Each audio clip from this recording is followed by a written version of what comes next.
చెప్పాను. దేవునికి మహిమ కలుగును గాక. ఒకే నిత్య రాజ్యంలోనికి వెళ్ళాలని ఆశపడుతున్నావు. ఓకే, మరి దేవుని ఆజ్ఞలను పాటిస్తూ ఉన్నావా? ఆ కమిట్మెంట్స్ నువ్వు ఫాలో అవుతూ ఉన్నావా? అంటున్నాడు కదా, దేవునికి సమాధానం ఇస్తున్నాడు కదా ఈ యవనస్తుడు. అయ్యా, నేను ఇవన్నీ కూడా నా బాల్యము నుంచి నేను చేస్తున్నాను. అయితే నీకొకటే పొదువుగా ఉంది. ఏటయ్యా అది? నీ ఆస్తిని అమ్మి పేదలకి ఇచ్చి నన్ను ఫాలో, నన్ను వెంబడించు. వచ్చేసింది. ప్రేమ అంతా ఎక్కడికి వెళ్ళిపోయింది? No love. అక్కడ దేవుని ప్రేమ లేదు. తన ఆశించినటువంటి పరలోక రాజ్యాన్ని వదిలిపెట్టాడు, విడిచిపెట్టాడు ఈ యవన బిడ్డ, ఈ యవనస్తుడు. దేన్ని ప్రేమించాడు? అంతేనా? ధనాన్ని ప్రేమించాడు. దేవుని యొక్క ప్రేమను పక్కన పెట్టాడు, విడిచిపెట్టాడు. అక్కడి నుంచి ప్రభు మీద ముఖం వికారంగా చేసుకుని వ్యసనపడి కోపడి అక్కడి నుంచి ఏం చేశాడు? వెళ్ళిపోయాడు. మరి అదే నా దేవుని ప్రేమ. దేవునికి మహిమ కలుగును గాక. హల్లెలూయా. అమ్మా, నువ్వు ఆలయానికి మానకుండా రా తల్లి. కోపం. అమ్మా, నువ్వు సమయానికి దేవుని సన్నిధికి రా తల్లి. కోపం. దేవుని సన్నిధిలో నువ్వు అలా మౌనంగా కూర్చోద్దమ్మా, దేవుని స్తుతిద్దామా మనం చప్పట్లు కొడుతూ. అబ్బే, ఎంత చెప్పినా మనం ఆలోచించు. మరి ఎక్కడ దేవుని యొక్క వాక్యాన్ని మనం కైకుంటున్నాం? వింటున్నాం, విడిచిపెడుతున్నాం, వింటున్నాం, విడిచిపెడుతున్నాం. మరి నిజంగా ధన్యులం అంటారా మనం? ఒకసారి ఆలోచన చేయండి. దేవుని వాక్యము విని దానిని గైకొని వారు మాత్రమే ధన్యులు. హల్లెలూయా, హల్లెలూయా, హల్లెలూయా. ధనాన్ని ప్రేమించాడు ఈ యవనస్తుడు. పరలోక రాజ్యాన్ని ఏం చేశాడు? విడిచిపెట్టాడు. మరి దేవుని యొక్క కోరిక అదేనా?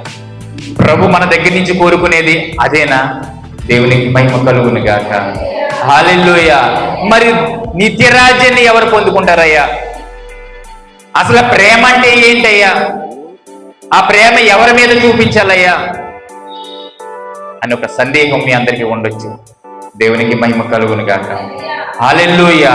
మత్తయి సువార్త 25వ అధ్యాయము. మత్తయి సువార్త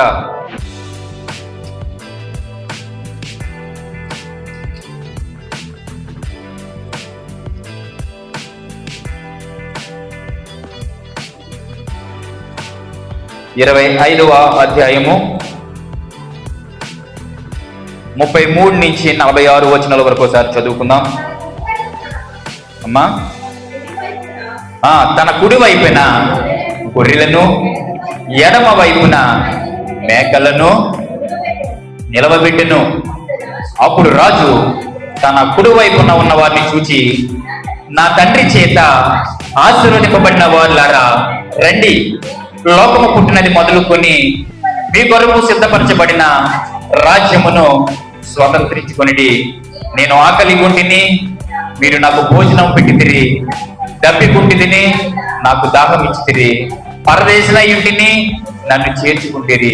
దిగంబరినయుంటిని, నాకు బట్టలు ఇచ్చితిరి. రోగినయుంటిని, నన్ను చూడవచ్చితిరి. చెరసాలలో ఉంటిని, నా యొద్దకు వచ్చితిరి అని చెప్పి, అందుకు నీతిమంతులు, ప్రభువా, ఎప్పుడు నీవు ఆకలి ఉండుట చూసి నీకు ఆహారం ఇచ్చితిమి, నీవు దప్పికుండుట చూసి మేమెప్పుడు దాహం ఇచ్చితిమి, ఎప్పుడు పరదేశమై ఉండుట చూసి నిన్ను చేర్చుకుంటిమి, ఎప్పుడు దిగంబరివై ఉండుట చూసి బట్టలు ఇచ్చితిమి, ఎప్పుడు రోగి అయి ఉండుట మేము ఎరుగుదము, ఎప్పుడు చెరసాలలో ఉండిట ఎన్నో చూసి నీ యొద్దకు వచ్చటమని ఆయన్ను అడిగెదరు. దేవునికి మహిమ కలుగును గాక. హల్లెలూయా, హల్లెలూయా. ఇక్కడ గొర్రెలను, మేకలను ప్రభు ఏం చేశాడు? వేరుపరిచాడు. ఇక్కడ గొర్రెలు అనగా ఎవరు? దేవునికి ఇష్టానుసారంగా జీవించేటటువంటి బిడ్డలు. ఎవరు? గొర్రెలు. మేకల్ని వెడమ వైపు పెట్టాడు. వారు సాతాను సంబంధులు. దేవునికి మహిమ కలుగును గాక.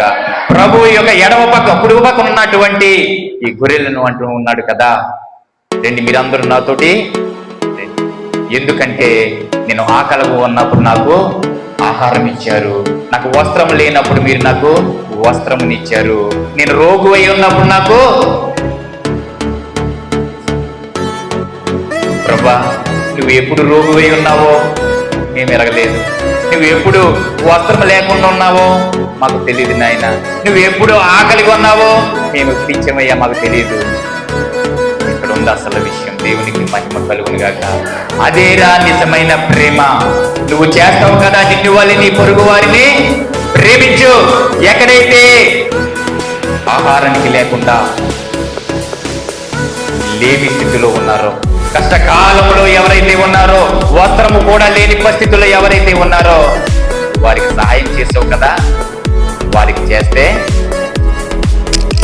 నాకు చేసినట్లేదు. హల్లెలూయా, హల్లెలూయా. మీ అందరికి అర్థమైంది అనుకుంటున్నాను నేను. దేవునికి మహిమ కలుగును గాక. వీళ్ళు దేవుని సంబంధులే. దేవుని ప్రేమ అంటే ఏంటో తెలుసు. దేవుని వాక్యం